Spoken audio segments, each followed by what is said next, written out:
Will you pray with me? Gracious God, may the words of my mouth and the meditation of all of our hearts be acceptable to you, our strength and our Redeemer. Amen. The ancient Greek philosopher Heraclitus once said, "No one steps in the same river twice." He believed that the only true constant in the world was change. And we know that to be true. Now, if that was clear to him 2,500 years ago, imagine what he would think of our fast-paced, constantly upgrading world today. The flow of information pours through our computer and television screens at such a speed that we can hardly process it. The current of communication through our cell phones and email is never ending. Our attention is expected to jump from one thing to another, constantly reacting, responding, creating, producing. And our bodies and souls are lagging behind with no place to rest. More and more we live in the world of the future, attempting to predict and control what might be coming next. And while we may be the most productive generation in history, there is a cost to it, for we are also the most anxious. This morning we're continuing to explore our Epiphany sermon series called Fear Less, facing the sources of anxiety in our lives and turning to our faith and practice, both modern and ancient, to find a path through them. Ask most people what they are afraid of, and change is very often the common theme. We yearn to be grounded in the midst of chaos, to feel there is something we can count on. More than the actual event itself, it is often the fear of not knowing what will come next that is the worst. And the effect of information technology in our modern life has multiplied that fear exponentially. I recently read an article in which the author was describing the ways that the brain can literally be rewired through our patterns of behavior. And she noted that at no time in human history has our brain been exposed to more new patterns than in the last 20 years since the advent of the internet. Now, there is no doubt that the advances and opportunities that have come with this technology have increased our quality of life and enabled us to learn more and do more and create more than ever before. We are connected on a global level in ways that no one could have imagined even 50 years ago. But that constant leaning into the next thing has taken a toll on us. For many of us, the technology that we carry around in our pockets can feel more like a taskmaster than a tool. We spend more time in front of screens than at any other single activity in our day, including sleeping. If anyone was to peek into my living room window at night, they would most likely find my TV on, me on my laptop, my husband on his iPhone, my daughter checking Facebook, and my son playing video games, often in the same room at the same time. At least there's some family togetherness. I'm not proud of that scenario necessarily, but I know that I'm not alone. Studies show that our multitasking online habits are not just filling our time, they are changing the way we think. The crazy quilt of information that we absorb has given rise to shallow reading, distracted thinking, and superficial learning. Our brains have become less able to process complex, nuanced thought, and our psyches less able to find meaning in them. We may argue that all of this information gives us more answers, but what we are losing is the capacity for wisdom. This online onslaught stresses our bodies as well, causing us to live on adrenaline, which is all about fight, flight, or freeze. Unable to cope, we often reach for an artificial means to calm down. Alcohol, food, sex, gambling, overwork, and ironically, more and more online stimulation. We hope that they will either numb us or distract us out of the accumulating pressure we feel to connect and produce. We've lost our ability to slow down and tune in to what is truly meaningful.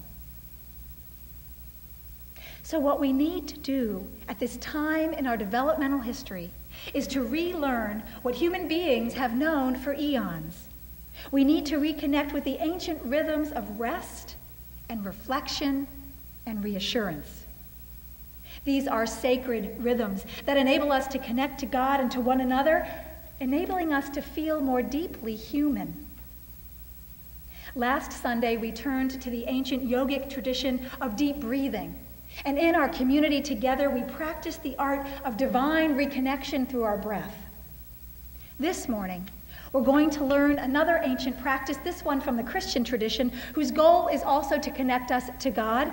It is called Lectio Divina, divine reading. And it first started as a practice of medieval monks, as they sought to bridge the divide between an outward focus and an inward one. Lectio Divina can be practiced in a group or alone with any text that speaks deeply to your heart. Most often it is a piece of sacred writing or scripture. In essence, Lectio Divina is a way of saying to God, here I am. I am listening. I want you to speak into my life. For I know that when you do, I will be renewed and transformed. So this morning, through a rhythm of spoken word and silence and music, we will experience this divine centering together. So let's begin. I invite you to close your eyes and to find a comfortable posture.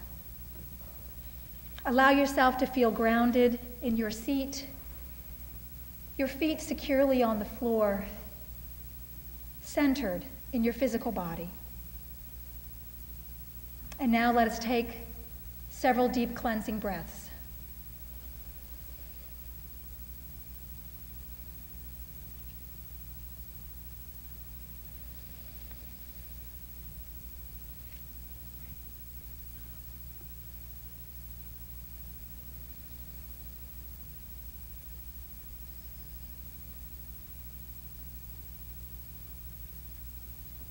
The first step of this practice is to find a text to focus on. We will use a portion of our gospel text from this morning. Now you may open your eyes and read along if you wish, or you may keep your eyes closed as I will be reading part of the passage aloud. It will be read in a slow and thoughtful manner. For this first hearing, just let the words simply flow over you. Do not try and focus too much on what is being said. Just let the language wash over you. After we hear the passage, we will rest for a moment in silence. In the beginning was the Word, and the Word was with God, and the Word was God. He was in the beginning with God. All things came into being through him, and without him not one thing came into being. What has come into being in him was life, and the life was the light of all people. The light shines in the darkness, and the darkness did not overcome it.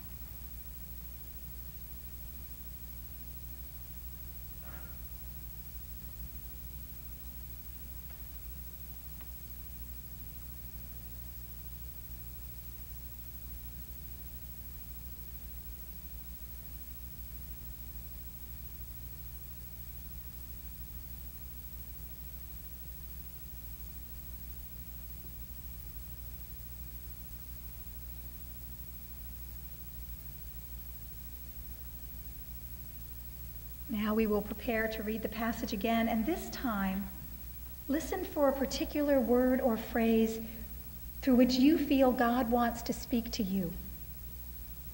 You may notice your attention being drawn to something. If that isn't happening, simply choose a word. Once you've received your word or phrase, begin to silently meditate on it. Reflect on why God would highlight that word for you today. Ask God any questions that come to mind and note the things that seem to rise to the surface. Remember, the focus now is on listening to what God has to say to you. Let us now allow the music to center us as we begin.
In the beginning was the Word, and the Word was with God, and the Word was God.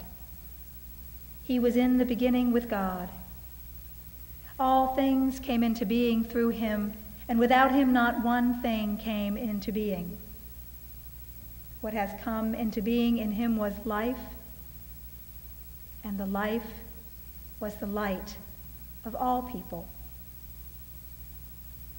The light shines in the darkness, and the darkness did not overcome it.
Now, as we read through the passage a third time, listen for God's invitation and respond from your heart, not your mind. The living God is always inviting us in some way to let go of something, to take up something, to do something or to be something. The invitation can take innumerable forms. Following the reading, continue to listen to God's invitation and then respond from an honest and open heart.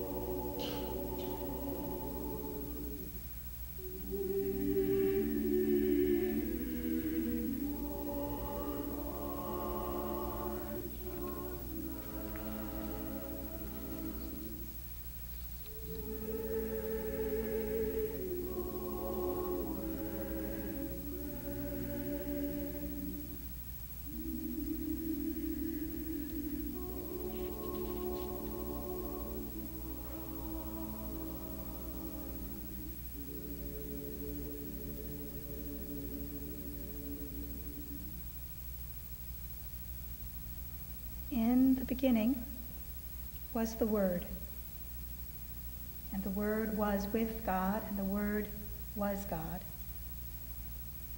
He was in the beginning with God. All things came into being through him, and without him not one thing came into being. What has come into being in him was life, and the life was the light of all people.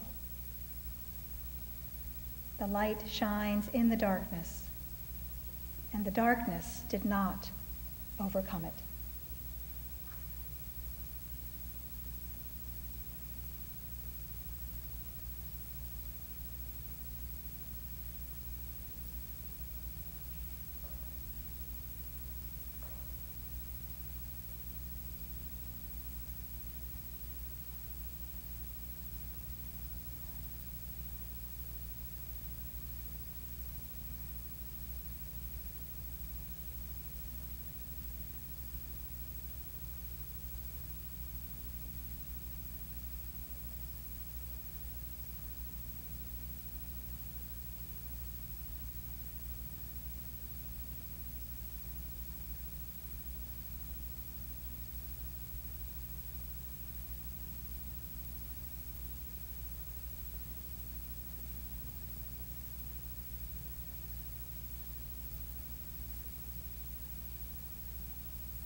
The focus of our fourth and final reading of the passage is simply to rest in the love that God has for you. Let the words wash over you once again. There is no further need to reflect or to respond. Just allow God's Spirit to draw you to a close and fill you with God's love and grace and peace. Linger in that place of deep connection, for you are being filled and refreshed on your journey.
Now you may open your eyes.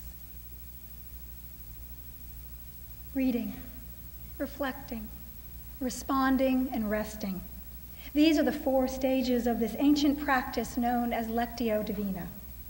In a world which encourages us to constantly react, produce, and to fix, to react and to hurry up, to get to the next place, this practice is a blessed reminder that we are first and foremost beloved children of God, right where we are, how we are, and who we are.